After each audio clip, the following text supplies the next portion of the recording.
केवल आम आदमी पार्टी की जीत नहीं है, ये उन व्यक्तियों की जीत है जो संविधान पे भरोसा करता है। वो जो ये मानते हैं कि ये देश की संरचना, जो देश चल रहा है वो संविधान पे चल रहा है।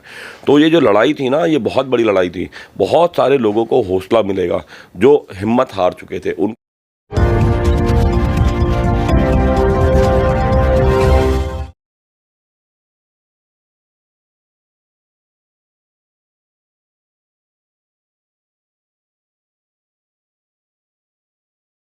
नमस्कार, आदाब, सत श्री अकाल। मैं शोएब सलमानी, मेरे साथ आप देख रहे हैं एनबीटीवी भारत न्यूज़ चैनल। इस समय हम मौजूद हैं उत्तर प्रदेश के संगठन प्रभारी पंकज शर्मा के पास। कल ही जो मेयर बना है एमसीडी दिल्ली में, उसको लेकर चर्चा करेंगे। उन्हें किस तरीके से देखते हैं पूरी जीत को, और लंबे समय के बाद जो है लगातार अटकलें लगाई जा रही थी कि कभी इधर होगा, कभी उधर होगा, कभी उधर हो। उसका फैसला आ चुका है। शैली ओबरॉय आम आदमी पार्टी की नेता थी, वो मेयर बन चुकी है दिल्ली की। जानेंगे किस तरीके से देखते हैं पूरी जीत को। नमस्कार। सबसे पहले तो आपको बधाई, हर उस व्यक्ति को बधाई जो संविधान में भरोसा रखता है। 80 दिनों की यात्रा रही। 80 दिनों में भाजपाइयों ने हारने के बावजूद भी अपनी हार स्वीकार करने में उनको वो एक्सेप्ट नहीं हो पा रहा था कि वो हार गए हैं। आखिरकार 3 बार सदन लगा, तीनों बार आपने देखा कि कितनी बदतमीजियाँ, कितनी गुंडई सदन में हुई, और आखिरकार आम आदमी पार्टी को सुप्रीम कोर्ट में जाना पड़ा और सुप्रीम कोर्ट ने न्याय दिया। सबसे बड़ी बात यह है कि संविधान में लिखे हुए नियम को हमें बताने के लिए, जताने के लिए, महसूस कराने के लिए सुप्रीम कोर्ट में जाना पड़ा। आप समझ लीजिए, दिल्ली प्रदेश का 80 दिनों तक कोई मेयर नहीं था, और भाजपा जो लगातार बोल रही थी कि संख्या नहीं है, संख्या नहीं है, उसका पटाक्षेप हुआ। और कल 150 वोट पूरी आम आदमी पार्टी को पड़ी, और हमारा मेयर जो है शैली ओबराय जी, वो निर्वाचित हुई। जीत आप किस तरीके से देखते हैं? कार्यकर्ताओं की जीत मानते हैं किस तरीके से? ये मैं सबसे पहले मैं संविधान की जीत मानता हूँ, मैं उन व्यक्तियों की जीत मानता हूँ। ये केवल आम आदमी पार्टी की जीत नहीं है, ये उन व्यक्तियों की जीत है जो संविधान पे भरोसा करता है। वो जो ये मानते हैं कि ये देश की संरचना, जो देश चल रहा है वो संविधान पे चल रहा है। तो ये जो लड़ाई थी ना, ये बहुत बड़ी लड़ाई थी। बहुत सारे लोगों को हौसला मिलेगा जो हिम्मत हार चुके थे। उनको लगता था कि शायद अब संविधान से समझौता किया जा रहा है, लेकिन सुप्रीम कोर्ट ने आगे बढ़कर एक भरोसा दिया, एक भरोसा सबको दिया कि नहीं, संविधान जिंदा है और नियम कानून है, देश नियम कानून और संविधान से चलेगा। पंकज भाई, आप देख रहे होंगे जब से मनीष सिसोदिया ने एक ट्वीट किया, जब से राजनीतिक गलियारों में भूचाल सा आ गया, उन्होंने कहा है कि गुंडे हार गए हैं और जनता जीत गई है। इसे किस तरीके से देखते हैं इस ट्वीट को? देखिए, अभी मनीष जी के बारे में आप लगातार आपने सब कुछ करके देख लिया। आपने उनके घर पर छापे डाले, आपने उनके सारे डाटा लिए, आपने उनको बुलाया, आप उनको चार्जशीट में नाम तक भी नहीं डाल पाए। हर बार प्रताड़ित करने की एक नई घटना। बस सरकार काम ना करे। आम आदमी पार्टी की सरकार ऐसी सरकार है जो लगातार डिलीवर कर रही है। लगातार आम जन के जीवन में सुधार महसूस होता है, व्यक्ति खुद सुधार महसूस करते हैं। स्कूली शिक्षा बढ़ रही है, बच्चे अच्छे बढ़ रहे हैं। आपने देखा हमारे एक्सीलेंस स्कूल के अंदर 4600 सीट हैं। आप बिलीव करेंगे कि 90,000 से ज़्यादा एप्लीकेशंस आई हैं। क्या ये अपने आप में साबित नहीं करता कि मनीष जी क्या काम कर रहे हैं, उनका डिपार्टमेंट, उनके एजुकेशन डिपार्टमेंट क्या काम कर रहा है? लगातार परेशान करने की नीयतें हैं ये। अब आप जैसे अपने शराब वाले मामले पे मनीष जी को प्रताड़ित किया, मैं प्रताड़ित बोलूँगा।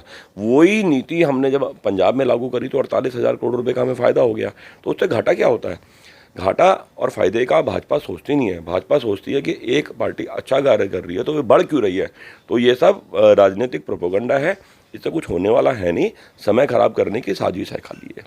देख रहे होंगे कल जो है यूपी सरकार का बजट आया है, लगभग जो है कि 700 लाख करोड़ रुपए का जो बजट आया है, उसे किस तरीके से देखते हैं पूरे बजट को आप? देखिए, बजट आप भारी भरकम क्या, उससे भारी भरकम भी बना लीजिए। अब आप पिछले साल का बजट अगर आप देखेंगे तो बहुत सारे विभाग ऐसे हैं जिसमें 50% भी आप खर्च ही नहीं कर पाए।